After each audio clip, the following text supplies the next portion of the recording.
sampai ke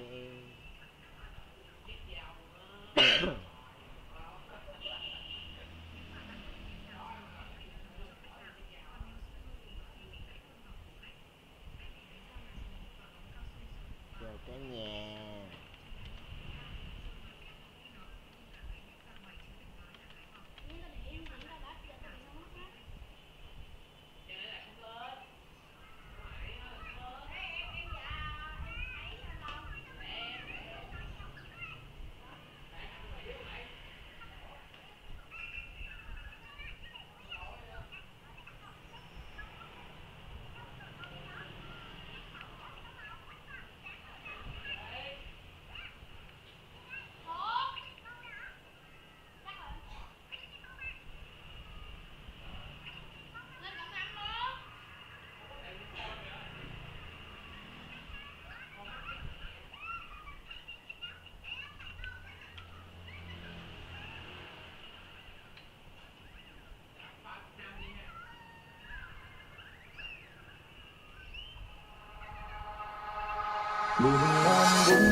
Em vẫn luôn chê anh và xấu hổ với bạn bè vì vẻ bề ngoài của anh.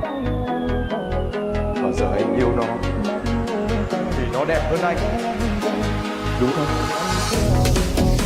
Vẻ bề ngoài quan trọng đến thế à? Vẻ bề ngoài quan trọng như thế sao? Anh bỏ đi! Anh làm được đâu mà? Đúng là như vậy đấy!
Đời công nhân một ba nơi đất khách quê người dù tuổi thân lòng nước phân cô nghiến cười vì phương xa nắng lòng còn mẹ già em thơ sớm hôm bữa no bữa đói đang chờ mệt nhòi trên đôi vai bao nhiêu chai sần trên đôi tay em cố che đầy chỉ riêng em giữ lấy tại trời không thương em ngược xuôi đưa thuyền trôi lênh đênh chữ duyên chữ phần biết khi nào cập bến người ta cứ nói thành phố nhung đẫm lệ hoa mà đâu nói hoa cho người lệ cho ta sớm hôm ngày đêm vỡ vả thế nhưng mà không nói ra giấu trong lòng thầm chịu đựng cho qua là người con gái hương sáng xe trong tàn phai dòng đời đua chen nên em phải đấu tranh tồn tại nỗi gia đình em gánh vác bản thân mình em chẳng mang giọt mồ hôi mong một ngày sáng trắng.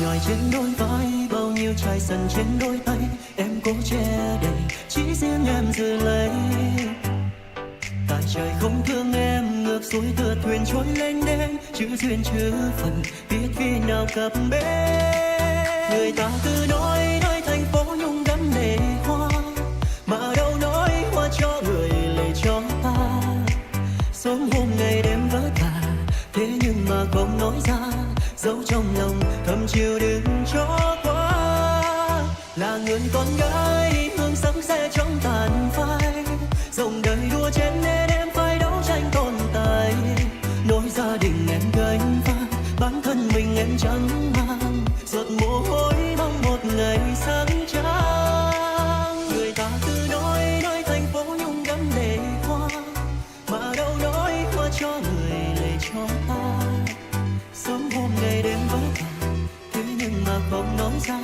giấu trong lòng thầm chịu đựng cho qua là người con gái hương sáng xe trong tàn phai dòng đời đua chen nên em phải đấu tranh tồn tại nỗi gia đình em gánh vác bản thân mình em chẳng mang giọt mồ hôi mong một ngày sáng trắng.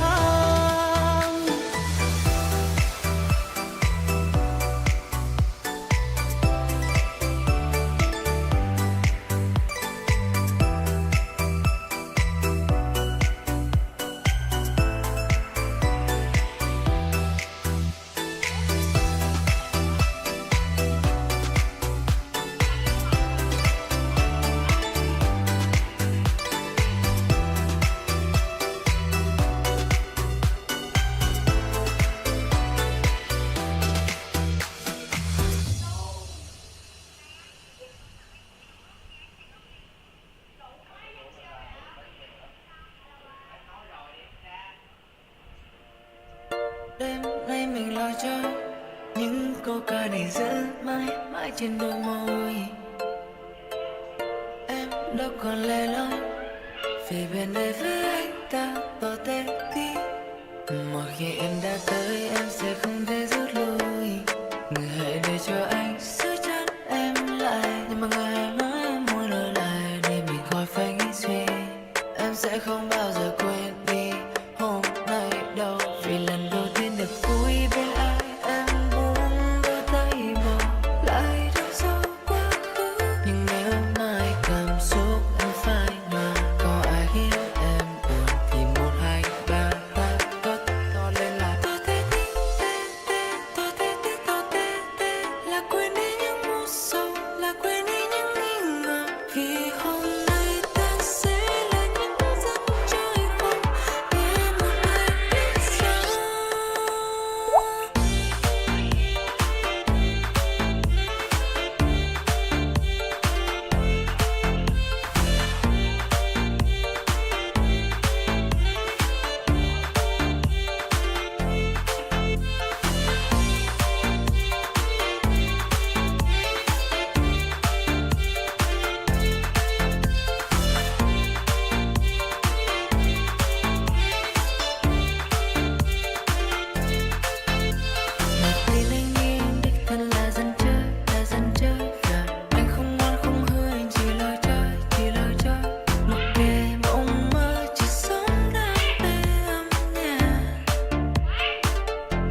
có những ấm áp kéo theo em từng ngày, đóa hoa đẹp tươi giữa muôn trùng khơi đi tìm ai. Rằng em đâu hay biết khi màn đêm ghé ngang qua nơi này, tan thành mộng mơ nắm tay nàng đời như thơ. Dìu em khi thấy em ngày ấy xanh ngát trong cuộc đời, gặp em trong giấc mơ, mưa thôi đã rơi trên mắt của người. Từng dòng tin nhắn kia chỉ để thấy người cười, và được cùng em vô tim hết cuộc đời, vì anh đã say đắm trong nghẹn ngào từ bao lâu rồi.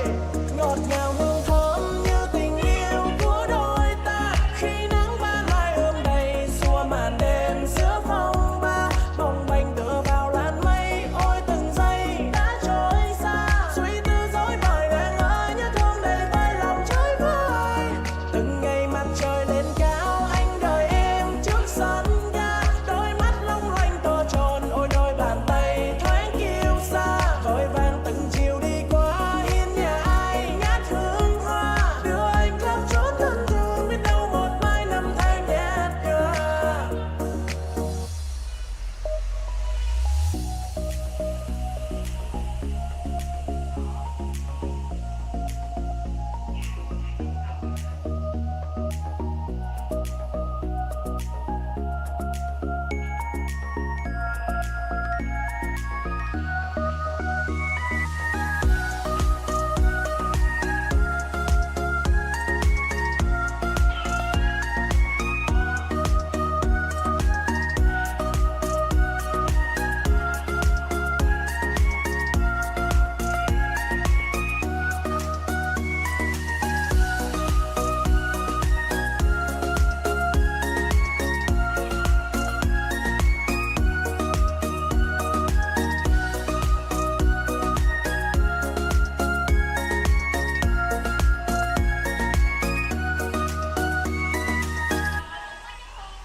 Trải qua bao nhiêu đắng cay, anh chỉ cần một cái nắm tay. May mắn thay là ngày mới đây anh mang người tới ngay khi anh trắng tay. Em làm anh mất cả lý trí, đem bán luôn cả linh hồn. Thể xác không còn chí khí nên muốn theo em mãi để được xưng tồn. Anh muốn nói với em một vài câu yêu, chắc chắn không thể nào phai màu em. Nếu thích không việc gì phải giấu, anh yêu em với trẻ em thật dài lâu. Nếu thích thì cứ like, anh là thứ nhất làm gì có thể thứ hai, vì thứ ba thứ tư thứ năm sáu mấy chủ nhật không phải đi với anh thì chứ ai. Ngọt ngào hương thơm như tình yêu của đôi ta, khi nắng ban mai ươm đầy xua màn đêm giữa phong ba, bồng bềnh tựa vào làn mây. Ôi từng giây đã trôi xa, suy tư dối bời nàng ơi, nhớ thương đầy vơi lòng chơi vơi. Từng ngày mặt trời lên cao, anh đợi em trước sân ga, đôi mắt long lanh to tròn, ôi đôi bàn tay thoáng kiêu sa. Vội vàng từng chiều đi qua hiên nhà ai ngát hương hoa, đưa anh khắp chốn thân thương, biết đâu một mai năm tháng nhạt nhòa.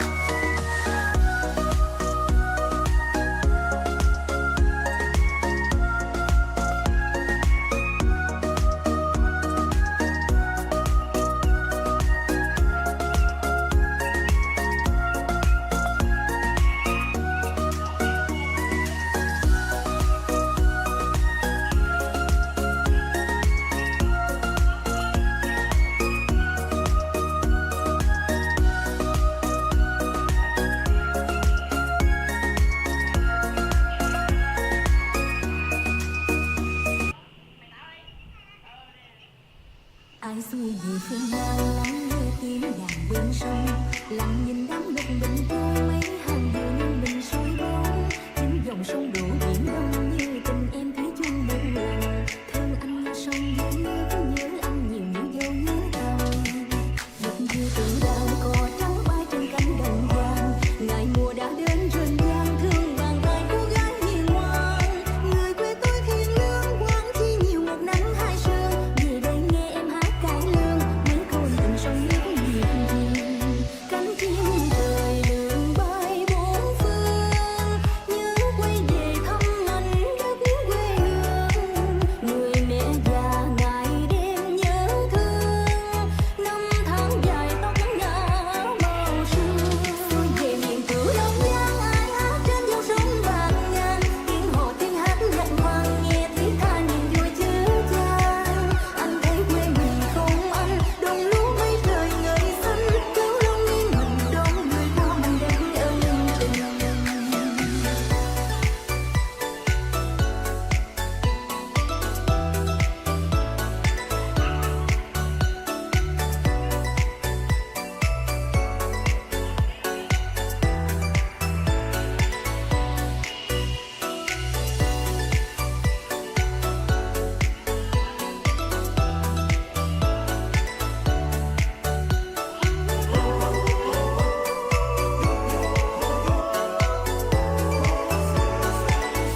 lại mùa đã đến rền vang thương bàn tay cô gái hiền ngoan. Người quê tôi hiền lương quán chỉ nhiều một nắng hai sương. Về đây nghe em hát cải lương mấy câu tình sông nước miền. Cánh chim trời lượn bay bốn phương nhớ quay về thăm mảnh đất quê hương. Người mẹ già ngày đêm nhớ thương năm tháng dài tóc ngả màu sương. Xuôi về miền cửu đông giang ai hát trên dòng sông bàng ngang. Tiếng hò tiếng hát nhạc vang nghe thiết tha niềm vui chứa chan. Anh thấy quê mình không anh đồng lúa mấy trời ngời xanh. Cứu long miên mình đón người qua mảnh đất ân tình. Xuôi về miền cửu đông giang ai hát trên dòng sông bàng ngang. Tiếng hò tiếng hát nhạc vang nghe thiết tha niềm vui chứa chan. Anh thấy quê mình không anh đồng lúa mấy trời ngời xanh. Cứu long miên mình đón người qua mảnh đất ân tình. Xuôi về miền cửu long giang ai hát trên dòng sông bàng ngang. Tiếng hò tiếng hát nhạc vang nghe thiết tha niềm vui chứa chan. Anh thấy quê mình không anh đồng lúa mấy trời ngời xanh. Cứu long miên mình đón người qua mảnh đất ân tình.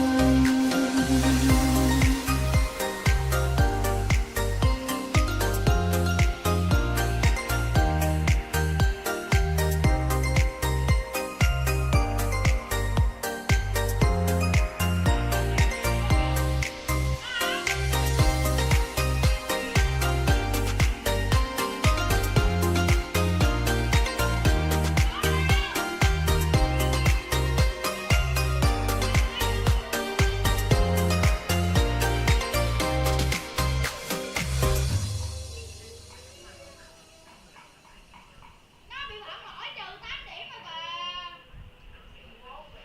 Thấy mẹ mày mới nói. Từ ngày gặp em con tim ngân nga thêm ngân vang. Tiếng yêu tiếng thương gửi trao đến em càng thêm vô vàng. Đôi mắt em như ngọc ngà làm lòng anh say mê như là ánh bình minh sáng soi chiếu nơi lẻ loi đắm say. Anh nhìn không son phấn em vẫn xinh tươi thế giới đẹp hơn khi thấy.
to feel tonight. Oh, I wanna run off and fly. And I'll tell myself it's fine to be alone, just to find somewhere that finally feels like home. Oh, oh, oh. I hate all this overthinking. Oh, oh, oh, oh. The more I swim, the more I'm sinking. Take me to a world of silver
Action. Trời. Chào non tay nha. Action. Đúng rồi. Trời. Lụm lúa. Chào non tay nha. Action. Đúng rồi. Trời. Lụm lúa. Chào non tay nha. Action. Đúng rồi. Trời. Lụm lúa. Chào non tay nha. Action. Đúng rồi. Trời. Lụm lúa. Chào non tay nha. Action. Đúng rồi. Trời. Lúa. Chào non tay nha. Action. Đúng rồi. Đó. Trời. Dạ. Chào non tay nha. Action. Lâu quá.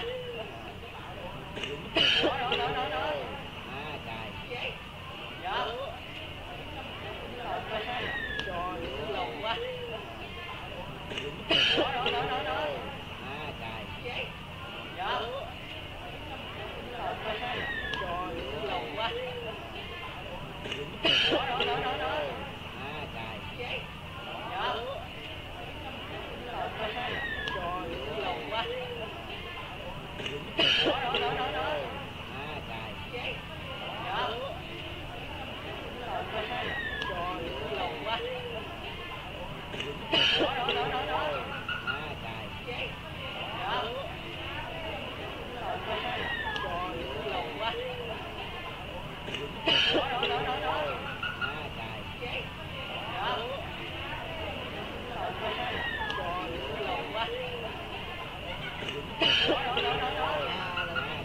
Trời.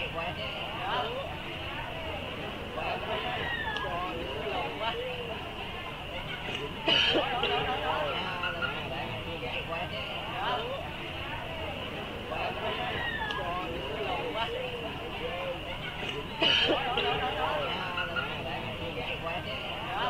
Chào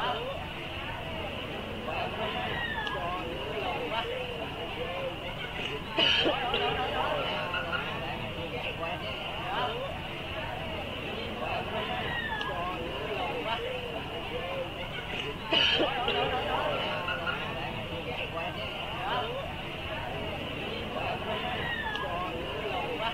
Lâu quá.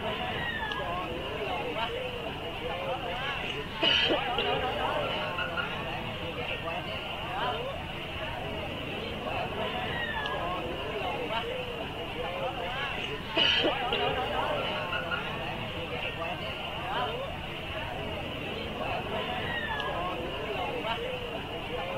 Trời.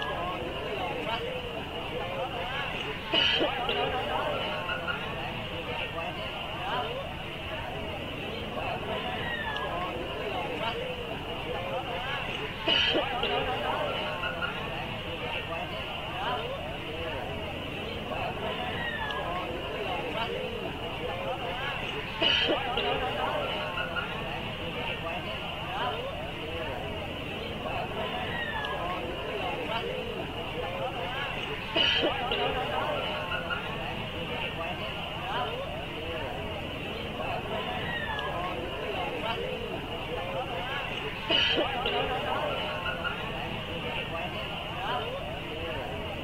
nha.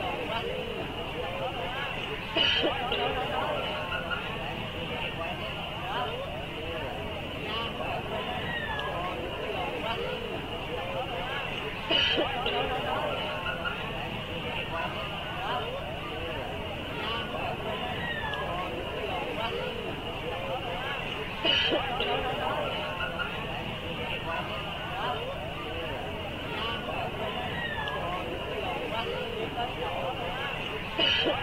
Đó.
Ghê trời.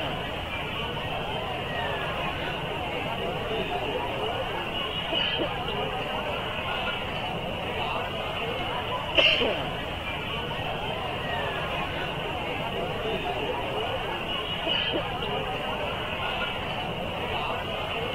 Biết vậy.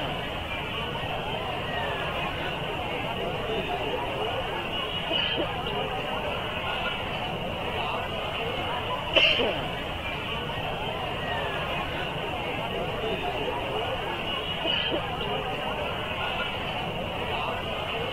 Ghê vậy.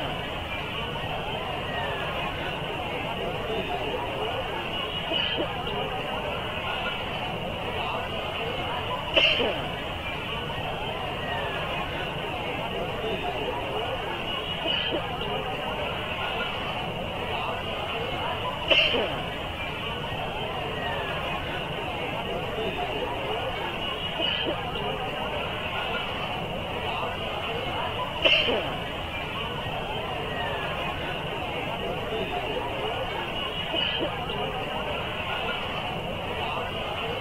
Ghê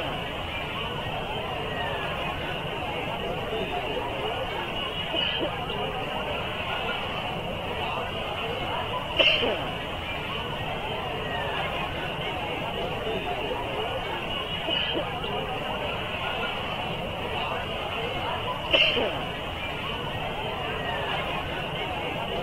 Biết vậy. Ghê trời. Ghê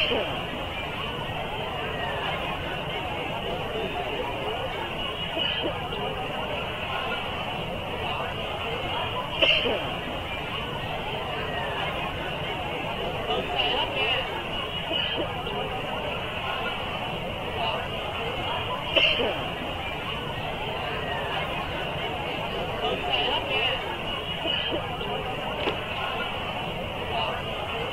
Biết vậy.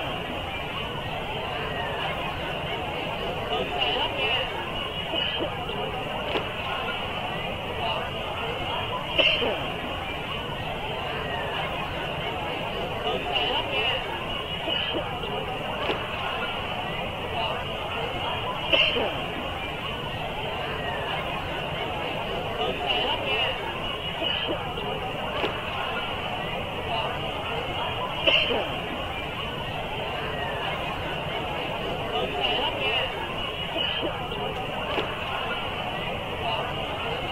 Ghê vậy.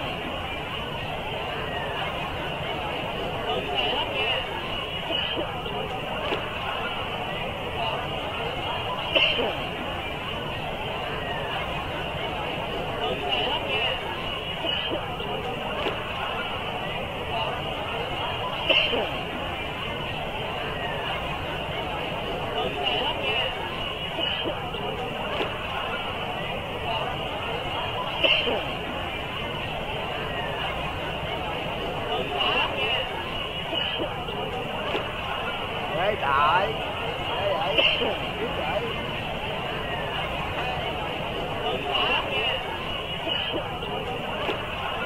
Ghê trời.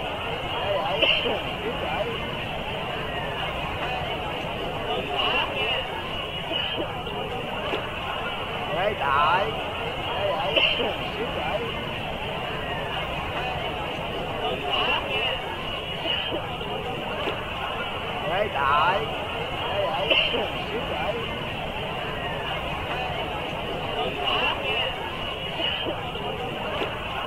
Ghê trời.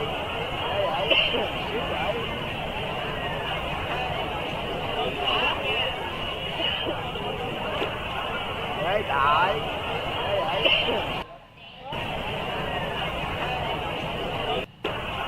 Ghê vậy.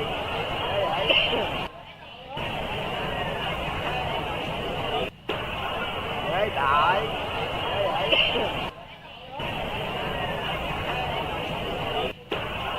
Ghê vậy.